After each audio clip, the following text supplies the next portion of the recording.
Flesh wounds, Galatians 5 verse 16. This I say then, walk in the Spirit, and ye shall not fulfill the lust of the flesh. Galatians 5 verse 16. Remember the old cowboy movies? Remember the hero being hit during a gunfight, holding his arm and telling us not to worry because it was only a flesh wound? How silly! Ouch, as if flesh wounds were nothing to worry about. Flesh wounds can be the most painful, for that is where most of our nerve endings are, that's where our feelings lie, in the flesh. When my feelings have been hurt, it is evidence that someone has found my flesh. God wants us to live in the Spirit, not in the flesh.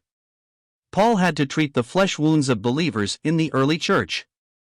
The church at Corinth had many. The Galatians also often seemed to be in danger of bleeding to death from flesh wounds. Satan aims for the flesh. If he can wound enough believers, they will be so preoccupied with their own wounds that they will forget about their mission. A local church, which is also a body, can suffer from flesh wounds. Paul describes them as works of the flesh, yet they are actually cause wounds.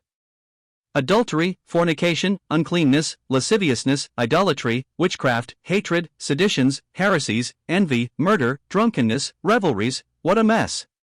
Gal 5:21. In the flesh some in Galatia were biting and devouring one another, 5:15. Little band-aids won't do. Spiritual wounds require serious first aid. Only love can heal such hurts.